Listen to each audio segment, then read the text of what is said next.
Good morning, good afternoon, good evening, YouTubers. This is Jerry Diamond with How to Get Out of Babylon, and I'm doing just a few videos on driving advice, relocation driving advice, remnant relocation driving advice. Okay.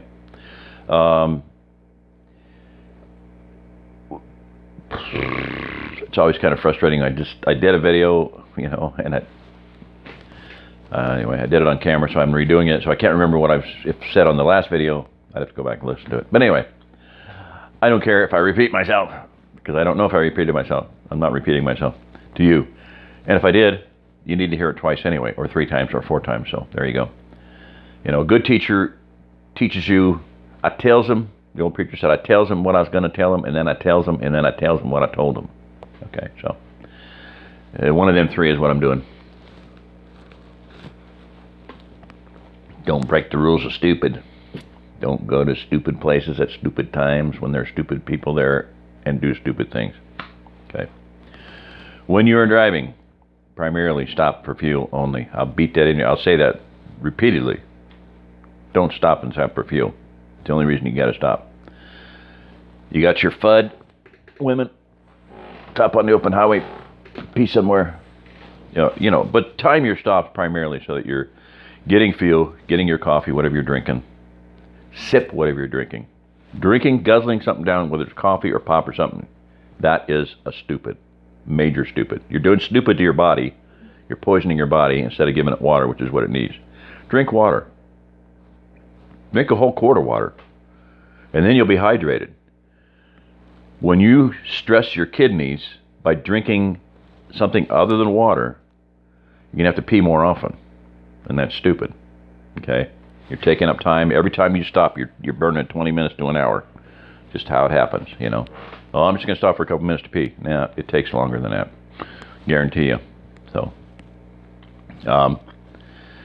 on the open highway, stop at truck stops. Repeating, too bad. Lots safer, lots of people there, witnesses, cameras, other people to help you if something does happen. You can scream. 20 people are going to see something going on. Primarily, you're not going to have a problem there. People just don't mess with people at truck stops, by and large. So, fuel at truck stops. Do not fuel in or near any big cities. Just don't stop. If you're on I-70 going through Denver, go through Denver.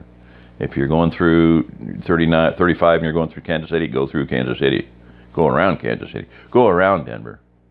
Of course, now they got their frickin' toll roads and stuff. But, primarily, if you can go around a city, go around it. Don't drive through it. That's just idiotic. Especially like Kansas City, where you're driving down 29, you're going right smack through the worst part of the town. You can stay on highway now, pretty much, so you don't really have to stop. But go around the cities, skirt around them if you can. Rather than going through Kansas City, if you're coming down from the north and the west, you can take 69 and never go into Kansas City at all. 71, 61, 71 that they now call 49. Yeah. You're going through quite a bit of Kansas City, and it's just nasty. It's just stupid. There's cops that own their town is on a quarter mile of the highway, and they'll sit out there and they'll give you a city ticket for speeding on the interstate highway. Go figure. It happens here too. I'm not, Humansville is a goofy place. Cops will sit out there on the highway. I haven't seen them for a long time, but they do once in a while. And one guy there that lived in Humansville told me, he says, "You guys got no business stopping people on 13. That's just stupid. It's dangerous. There's drug runners running up and down 13. One day you're going to pull over the wrong person. You're going to be toast. Don't do that. It's just dumb, and there's no reason for it. We don't need the money that bad. This town doesn't need you to be out there trying to make money for it." One guy pulled a guy over. "Yeah? What did you pull me over for?" "Sir, you have a tail light out." "Who cares, George? You're my next door neighbor." "The law is the law." George is really stupid, or whatever I think that's what the guy told me his name was, but dumb. Some small cops are dumb. Some big town cops are dumb. Anyway, those are some ideas. Now, another one is I really like getting behind a semi. Now, When I say get behind the semi, I mean, you know, way far back. If you can't see his rearview mirrors, he can't see you. You can read it on the back of almost every semi. It's printed there. Don't do that. That's stupid. Stay way back. But by doing that, especially if you're driving at night after dark, he's got a really big rig. He's going to probably scare the deer. And if a deer wants to run out in front of a vehicle, let him run out in front of a semi, not you. Okay? Get behind a semi. He's going to alert the deer. So he's got better visibility because he's a lot higher. His lights are higher. You know, he's got a lot. He's going to have good headlights, and he's going to see something. And anytime you see a trucker signal left signal, flip yours on and go right out there. Don't even wait to see. There's something. He's just doing it for a reason, unless he's making a left-hand turn, which is pretty unusual on the open highway. Okay, so just get behind a semi, 200-300 yards, whatever, or even more if you want. But just in the what I'll do is I'll just set the cruise. I'll match his speed, set the cruise, and go to sleep. You know, for all practical purposes. I have a neck pillow usually. I have one in the van. I don't have it here. In fact, I had to bring it in here because I need it. Yeah, I want to bring it in. You'll see it. But it's foam pillow, and it lets you relax more. You put it on cruise, and so I'm using my right leg obviously for the gas. But once you do that, you're not doing that. So I can relax my right leg, my right hand, and I'll close my right eye. And I'll sleep. And then a little while later, about 20 minutes, I'll, you know, shift everything. And I got the right hand on the steering wheel and relax the left side and close the left side. Okay? And it is amazingly refreshing. So it's way better to do that. And I know other people that do it. Now, if your energies are scrambled, I used to, when I closed my right eye, my left side would go,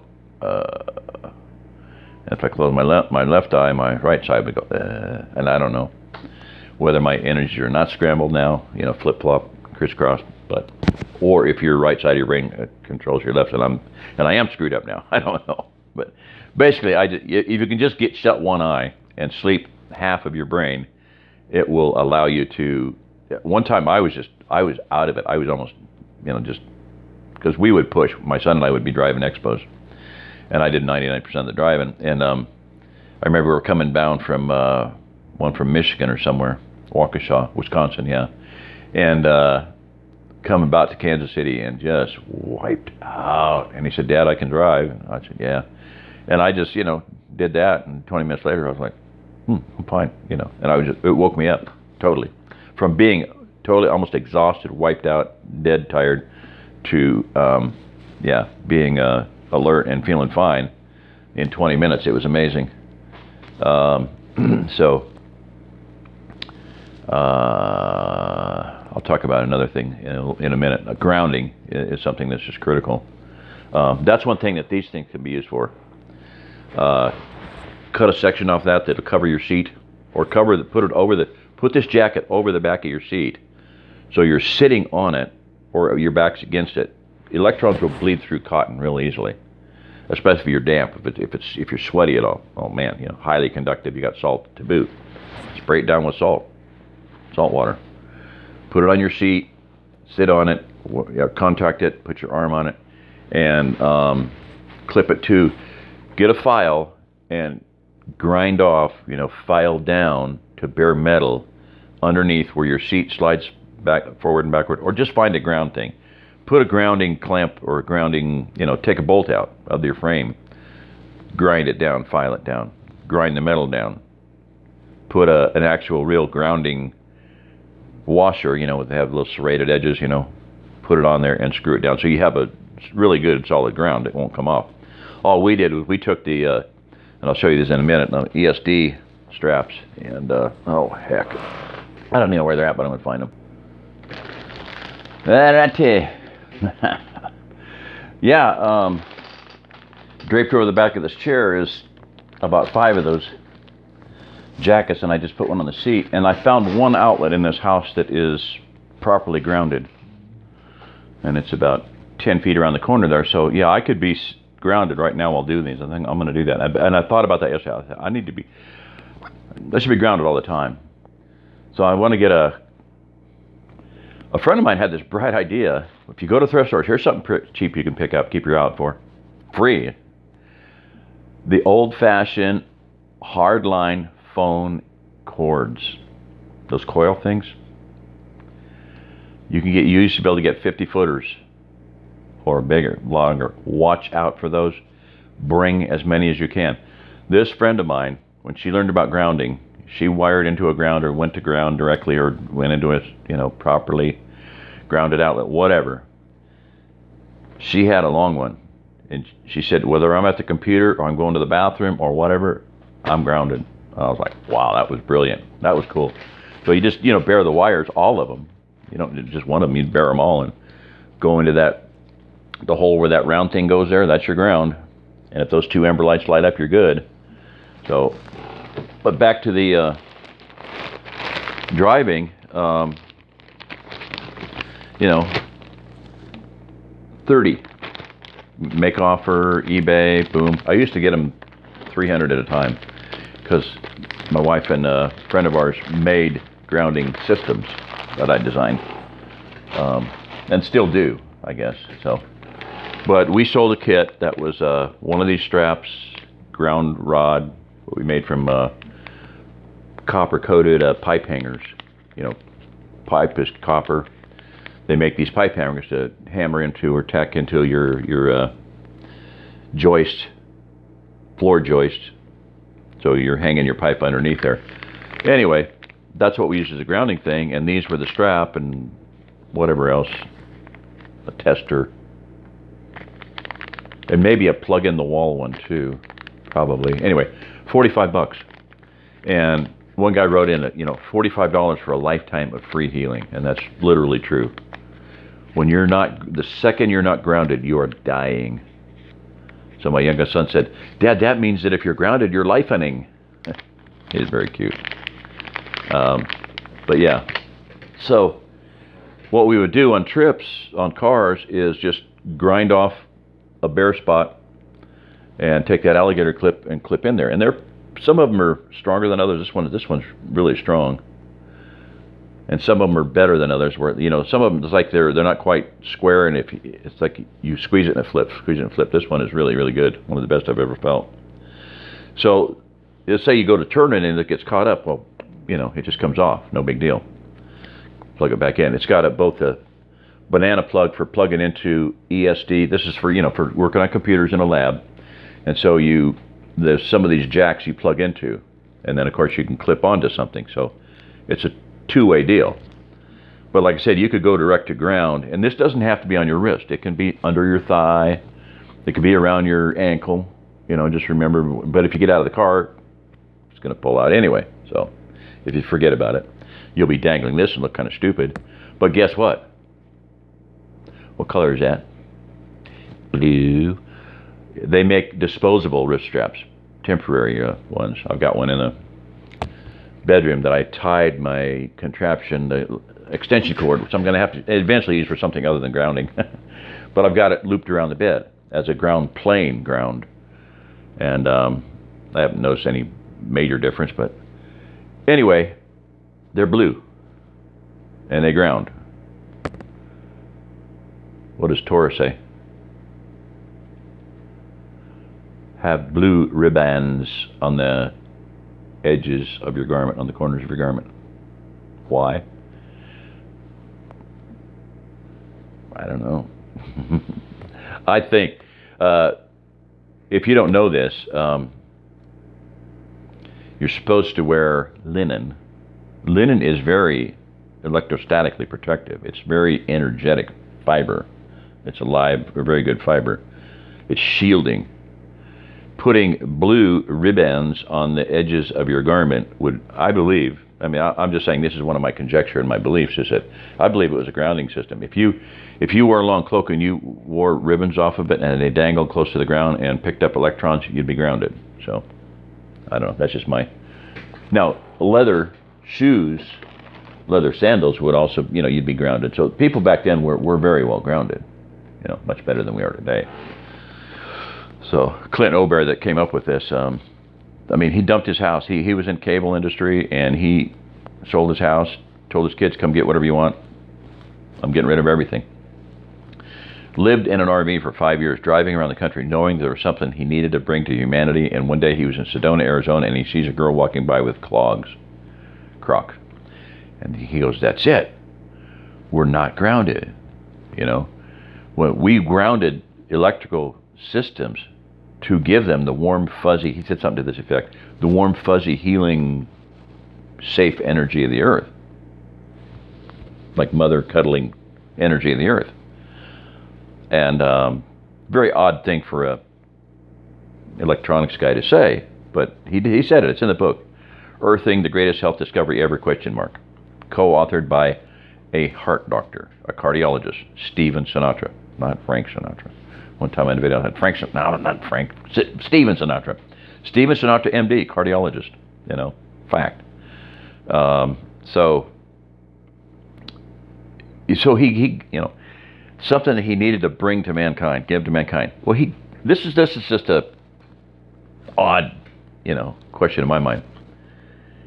He gave away probably a few $1 million worth of stuff, sold everything, dumped his house, and lived in an RV for 5 years so he could bring something to mankind.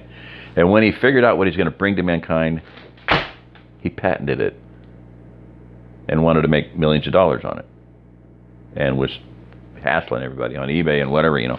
I mean, threatening to sue people. And I just thought that was pretty weird. Like, hey, Clint, this is free energy. It's free electricity. It's free healing. And you're trying to charge people money for it. Big money. So, and that's my point. You know, it doesn't have to be expensive. These jackets, you know, you can sit on them, lay on them, like crawl inside of 2 of them as an earthing bag. You know, so, but when you're driving, the most miraculous thing I've ever, two miraculous situations. One was, I've related the story, going to my friend John's, only had a 1 hour sleep. I've had a heart attack less than a year ago, and I think another one too. But I knew if I didn't sleep, I was going to die. And I prayed and I said, Father, you know, he says you give your beloved sleep, you know, please let me sleep. Grounding. I'm like, oh yeah, that's right. So I got a pillow, grabbed the wire, got it over there, and sitting like this at an incline, I touched it and it started melting. Every cell in my body, every muscle, every nerve was just like, and I took my thumb off it so I wouldn't pass out right then, because I was gonna. And I got comfy. I didn't want to wake up with a, sore neck or sore back or something from being in a stupid position. I was going to pass out. So, and I didn't have a wrist strap with me. So all I did was I just took the end of that wire and just laid it in my, right there, and just, I was out. Like probably in 2 seconds, I was out. And slept and healed and rested and stuff. So very powerful when driving.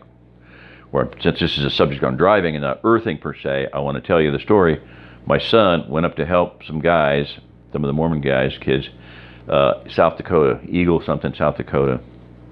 And they all had something to go do. They were going to go to Utah on a whatever, snowmobile expedition or whatever, sledding, I don't know. Boom, they all left. They left him there alone. So another kid, somebody made some phone calls. I don't know who did this. I never did hear the story, but some kid drives up from Mexico, southern Mexico, to South Dakota, helps Ian finish the job, has to get back home, gets in his car and drives back to southern Mexico. He ain't going to stop to give Ian a ride home. It's going south, at least. Anyway, boom, he barrels on back home. So we drive up there. Wife and I get in the car. I have David put wrist straps on both seats, and actually had him dangle a wire from the tailpipe, grounded onto the frame of the car and dropped it down to the ground, which you don't really have to do. The ground plane of the car is enough. If your car is not properly grounded, it will not run. If your body's not properly grounded, it won't run either, basically, but we do anyway. We think we're running, but we're really not. So that was the most miraculous experience up until this time with the wire at John's that I've ever experienced in my life, healing-wise. I had congestive heart failure already. If I got out of a car fast, I would black out. I never did because I was very careful. I knew it. I could feel it coming, and I would get out real slow and stand up real slow and lean against the car, sometimes for 5 minutes before I could walk. You know, I should have had a clue, but I didn't. I wanted to stay out of hospitals and stuff. Anyway, I just thought it was whatever. I didn't know. But anyway, on that trip, 18 hours driving up and 18 driving back. We probably half and half, drive, split, drive, nap, you know, switch off. I think I drove most of the way up, and I think she drove a lot of the way back. But anyway, 18 hours driving, solid. Jump out of the car, get out, do my T-tap exercising, you know, hoe downs, you know, right, left, right, left, right, left. I mean, just like, just alert, amazing. And that's how he did first. The first test Clint did was he put pads on truck drivers' seats and said, here's $20. If you will drive and let me know, right, and call me, whatever, right, I'll send you another $20. And they were like amazed, just like alert, you know, energy, you know, relaxed, you know, reaction time, everything else better. So anyway, that's some good ideas there. I'm going to leave it at that because I'm 20 minutes and I don't know how much time I got before I just like zeroes out and doesn't do anything. So this is Jerry Diamond. If you're listening to this, you are the Remnant.